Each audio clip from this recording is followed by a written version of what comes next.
오늘 하나님께서 주실 말씀은 신명기 25장 11절에서 19절까지의 말씀입니다. 신명기 25장 11절에서 19절까지의 말씀입니다. 우리 한 목소리로 합독하도록 하겠습니다. 두 사람이 서로 싸울 때에 한 사람의 아내가 그 치는 자의 손에서 그의 남편을 구하려 하여 가까이 가서 손을 벌려 그 사람의 음낭을 잡거든 너는 그 여인의 손을 찍어버릴 것이고 내 눈이 그를 불쌍히 여기지 말지니라. 너는 내 주머니에 두 종류의 저울추 곧 큰 것과 작은 것을 넣지 말 것이며 내 집에 두 종류의 돼 곧 큰 것과 작은 것을 두지 말 것이요 오직 온전하고 공정한 저울추를 두며 온전하고 공정한 되를 둘 것이라. 그리하면 내 하나님 여호와께서 내게 주시는 땅에서 내 날이 길리라.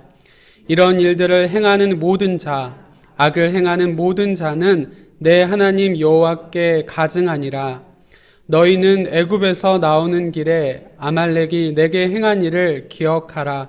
곧 그들이 너를 길에서 만나 내가 피곤할 때 내 뒤에 떨어진 약한 자들을 쳤고 하나님을 두려워하지 아니하였느니라. 그러므로 내 하나님 여호와께서 내게 기업으로 주어 차지하게 하시는 땅에서 내 하나님 여호와께서 사방에 있는 모든 적군으로부터 내게 안식을 주실 때에 너는 천하에서 아말렉에 대한 기억을 지워버리라. 너는 잊지 말지니라. 아멘. 하나님이 우리에게 요구하시는 삶이 있습니다. 정직하고 올바른 삶입니다. 생각하는 것, 행동하는 것, 심지어 기억하는 것까지 하나님의 뜻을 따라 정직하고 온전하게 행하기를 바라십니다. 가족의 일이라고 경제적인 이익 때문에 우리에게 삶이 편안하고 만족스러워서 안주하려는 마음에 하나님이 이같이 바라고 기대하시는 온전함을 잃어버려서는 안 될 것입니다. 오늘 주신 말씀을 통해 하나님이 우리에게 바라시는 삶의 모습을 깨닫고 기억하여 오늘 하루 그 모습대로 살아가는 은혜뿐만 아니라 그 삶을 통해 하나님의 기쁨이 되는 복된 하루가 되시길 바랍니다. 하나님은 우리에게 이웃을 해하길 원치 않으십니다. 가족이란 주로 부부를 중심으로 친족관계에 있는 사람들을 의미합니다. 인간이 혼인, 혈연 등으로 만들어갈 수 있는 가장 가깝고 끈끈한 관계입니다. 이러한 관계는 세상을 살아가면서 큰 힘이 되고 의지할 대상이 되기도 합니다.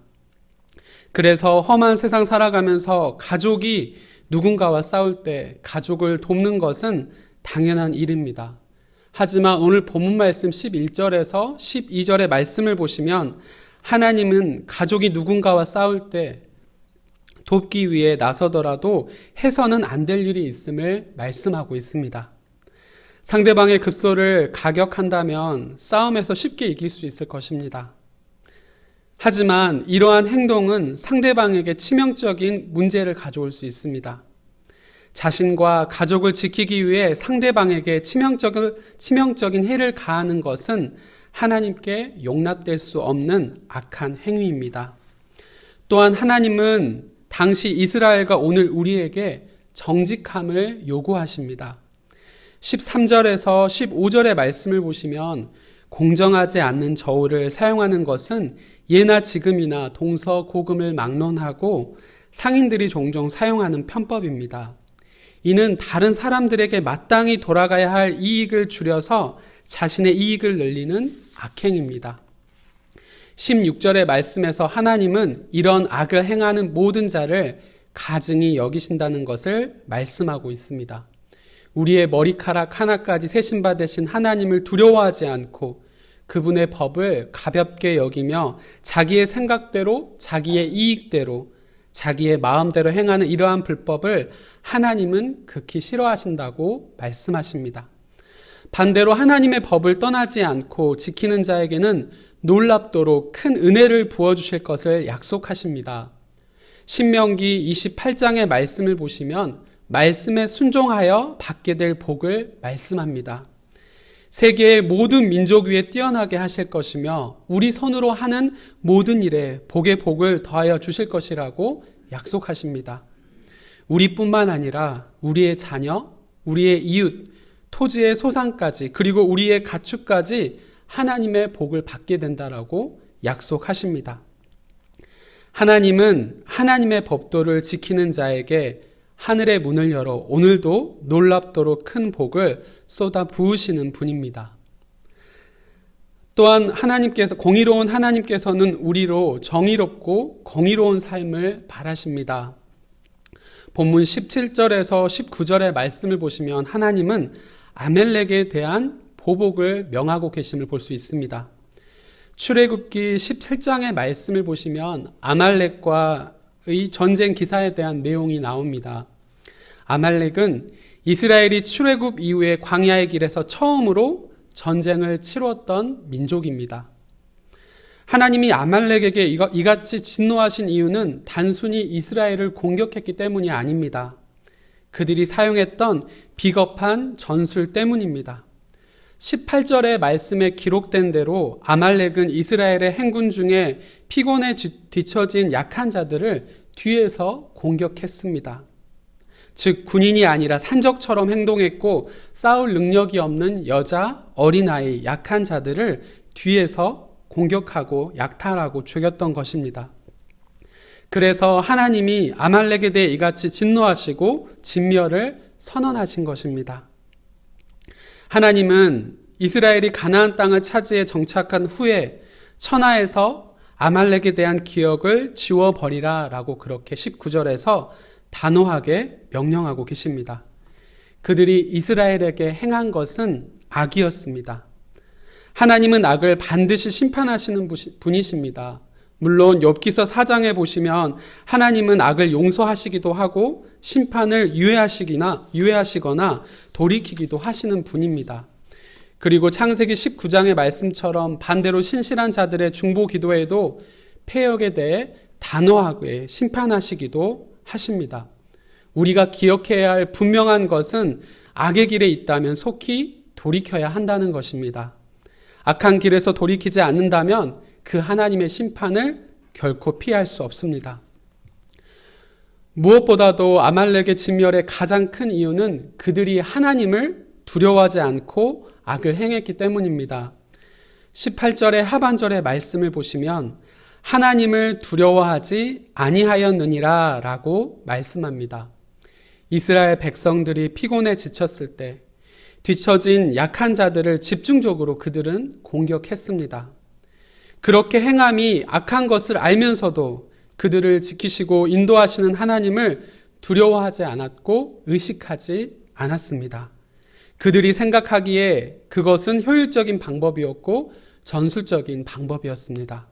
하지만 하나님이 보셨을 땐 용서할 수 없는 의도적으로 악을 행하는 악행이었습니다. 하나님은 이스라엘이 가나안 땅 정복을 끝내고 안식하게 될 때 19절의 말씀처럼 아말렉을 진멸하라라고 명령하십니다. 어떻게 보면 이것은 가나안 정복의 완수와 안식 이후에도 여전히 싸워야 할 것이 있다라는 것을 말씀하고 계시는 것입니다. 우리의 신앙과 영적 전쟁에는 끝이 없습니다. 이러한 공고한 싸움 또한 표대를 향한 삶은 우리의 생 마지막 그 순간까지 계속될 것입니다. 우리가 현실에 만족하면서 안식과 평안함 그리고 소산에 만족할 때 때로는 하나님의 명령을 잊은 채 과거하는 살아간다라고 하면은 과거와는 다른 형태의 아말렉의 군대는 하나님께서 우리에게 허락하신 축복의 땅 뿐만 아니라 우리의 하나님을 향한 마음, 신앙을 침범하게 될 것입니다. 사랑하는 성도 여러분, 하나님께서 우리에게 바라시는 정직과 공의 그리고 공정한 삶은 결코 쉽지 않습니다. 가족이 싸움에서 일방적으로 당할 때 무슨 일이라도 해서 반드시 상대방을 이기고 싶습니다. 공공연한 편법에 눈 감으면 더 많은 이익이 생길 것만 같습니다. 하지만 그 순간 우리의 신앙은 곤두박질 치게 됩니다. 환난과 시련과 탐욕이 우리를 강하게 끌어당기는 그 순간에 기억하십시오. 그때야말로 우리가 하나님의 사람임을 온전하게 드러내야 하는 때라는 것을 기억하십시오. 바라기는 오늘 하루도 우리를 향한 하나님의 바람대로 생명의 길을 걸어가는 성도들이 되시기를 바랍니다.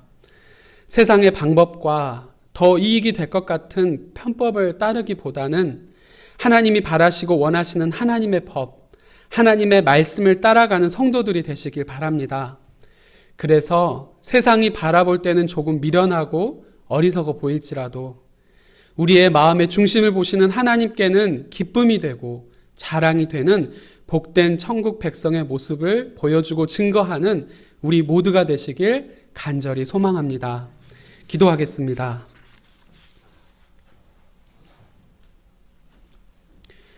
우리의 삶에 늘 넘치는 사랑과 충만한 은혜로 채워주시는 아버지 하나님, 이른 새벽부터 하나님의 성소로 불러주시고 어려운 환경 가운데서도 이렇게 성전에 함께 모여 예배드릴 수 있도록 인도하여 주시니 너무나 감사합니다. 이스라엘 백성을 택하시고 구원하셔서 그들에게 바라시는 삶의 모습을 말씀을 통해 깨닫게 하시니 감사합니다. 험악한 세상 속에서 가족밖에 믿을 것 없다는 생각 속에 하나님 보시기에 악을 행하며 하나님의 법, 하나님의 말씀보다 세상의 방법과 물질을 의지했던 우리의 죄악을 용서하여 주옵소서. 때로는 신앙을 숨기며 하나님보다 세상의 시선을 두려워했던 저희들의 그릇된 모습들을 이 시간 용서하여 주옵소서.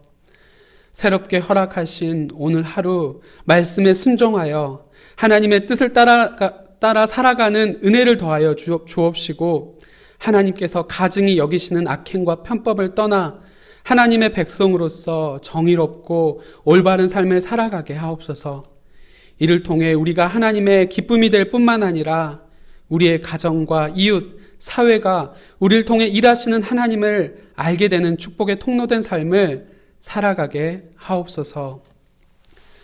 지금은 길이요 진리요 부활이요 생명이신 우리 구주 예수 그리스도의 은혜와 예수 그리스도를 통해 우리에게 영원한 생명을 주신 하나님 아버지의 그 크신 사랑하심과 우리가 이 땅에 살면서 예수님을 믿게 하시고 그 신앙 고백으로 이 새벽에 나와 예배하게 하시는 성령님의 함께 하심과 교통하심이 오늘 하루도 세상의 방법이 아닌 하나님의 법과 말씀을 따라 정의롭고 정직하고 온전한 천국 백성의 모습으로 살아가길 바라며 하나님의 공의와 정의와 온전함을 서 있게 될 세상의 자리에서 삶의 모습으로 드러내길 바라고 소망하고 결단하는 사랑하는 우리 성도들과 그 가정과 생업 위에 우리 교회와 민족과 저 북한에 있는 동포들과 지금도 해외에 나가 선교하시는 선교사님들과 그 가정과 사역 위에 그리고 우리가 날마다 중보하는 전도 대상자들을 위해 또한 학업과 취업, 결혼을 준비하며 매일 도전 속에 믿음으로 담대히 나아가려고 애쓰는 청년들 위해 이제로부터 영원토록 함께 하시기를 간절히 축원하옵나이다. 아멘.